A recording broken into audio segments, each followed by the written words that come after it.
Pourquoi on écrit système accent grave mais systématiquement accent aigu? Je préfère accent grave mais vous préférez accent aigu. Galère, accent grave, galérien, accent aigu. Vous remarquez que l'accent sur la lettre E change, mais pourquoi ça?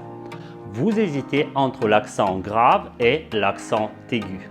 Je vais vous l'expliquer dans cette vidéo et en plus, grâce à cette leçon, vous saurez bien choisir quel accent mettre si c'est nécessaire. C'est super simple et très logique.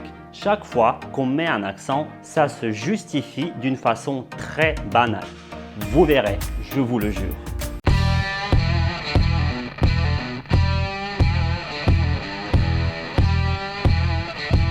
Salut à tous, moi c'est Kyle et vous êtes bien sur ma chaîne et dans cette vidéo on parlera de la grammaire du français ou plutôt de l'orthographe. Le fait de choisir un accent sur la lettre E pose beaucoup de problèmes aux apprenants mais aussi aux natifs. Pourtant la règle est banalement très simple. Aujourd'hui on ne parlera que de l'accent du E et que des accents graves et aigus. Il y a deux façons qui existent qui expliquent le choix d'un accent. N'oubliez pas mon slogan que je viens d'inventer. Illogique n'est pas français. Quelle méthode? Quelle approche? Attendez. D'abord, abonnez-vous à ma chaîne pour mieux écrire et parler en français. Et encore un truc, je remercie ceux qui sponsorisent ma chaîne. Leurs noms apparaissent ci-dessous. Si toi aussi tu désires profiter plus de ma chaîne et avoir un accès aux vidéos destinées aux sponsors, souscris-toi à ma chaîne et en te servant du lien rejoindre. Le nom de sponsor s'affiche dans chaque vidéo et de temps en temps je leur fais de petits cadeaux comme des cartes postales, etc. On attaque.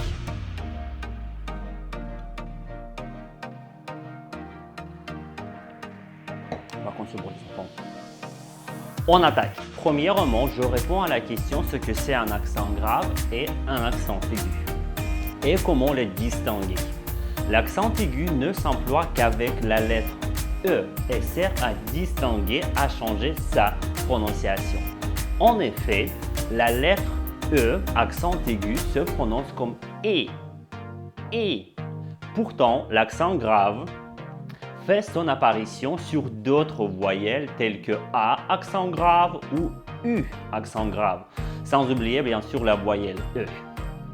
Au cas des voyelles A et U, il ne change pas de prononciation, mais nous sert à ne pas confondre des mots, à distinguer des mots.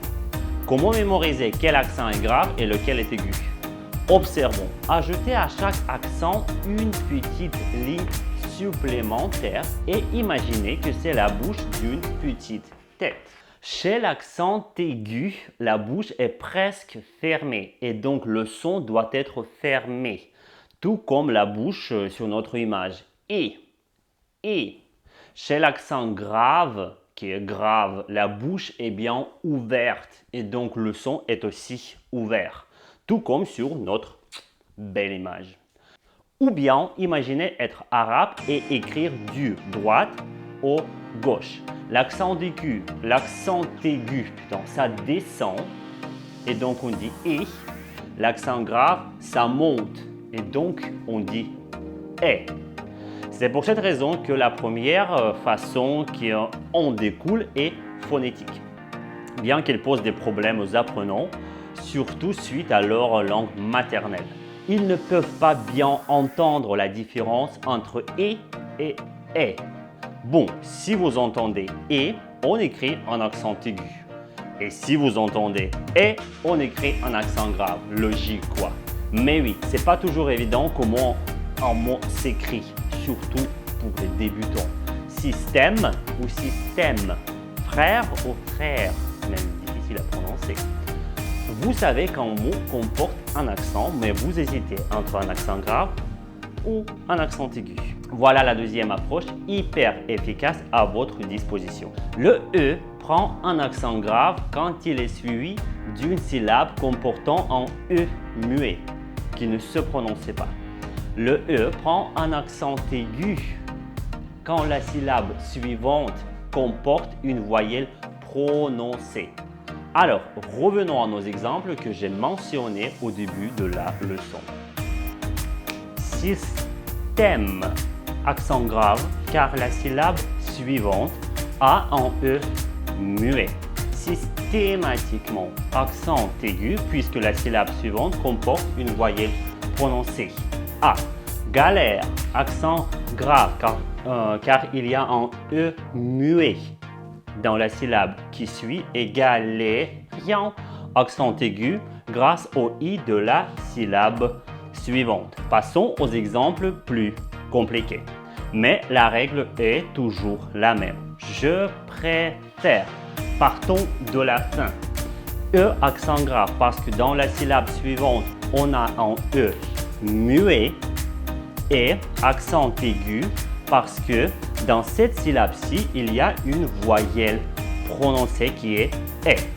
Vous préférez deux accents aigus parce que dans chaque cas, dans la syllabe suivante, il y a une voyelle sonore. Accent aigu, une voyelle prononcée, et un autre accent aigu, encore une voyelle prononcée dans la syllabe suivante. Fastoche, quoi? Plus d'exemples. D'accord. Le jeu pas, le...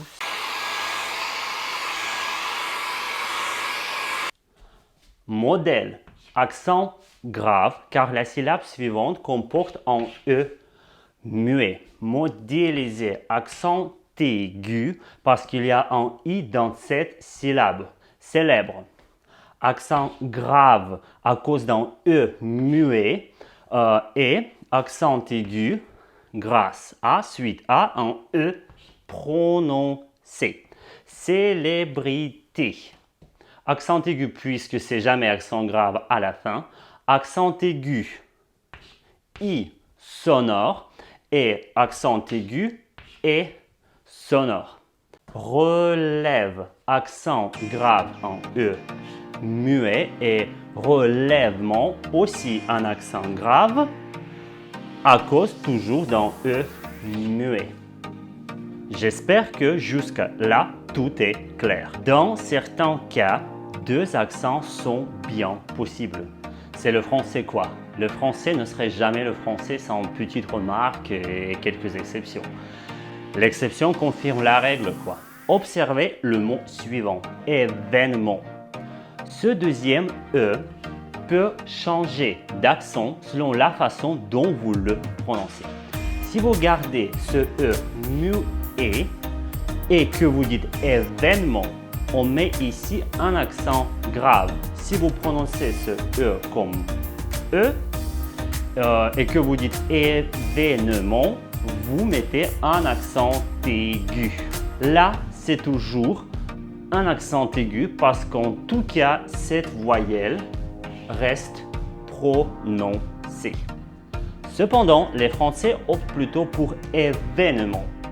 Et même les autocorrecteurs le corrigent à cette façon. Connaissez-vous d'autres exemples où deux accents sont possibles? Donnez-les-moi dans les commentaires. À vous de jouer. Pratiquez cette règle dans les commentaires. Écrivez les mots suivants en utilisant de bons accents. Je viendrai lire tous les commentaires et vous corriger si besoin. Vous pouvez vous servir de la règle phonétique, je vais vous lire ces mots. Ou, ce qui est plus pratique, la deuxième règle. Faites attention chaque fois à la syllabe suivante. Voici les mots. Je les prononce pour vous. Mécène, mécénat. Célèbre, célébrer. Mystère, mystérieux. Obscène, tout comme mon lexique, obscénité. Génération, généralement. Règle, règlement. Immédiat, complété.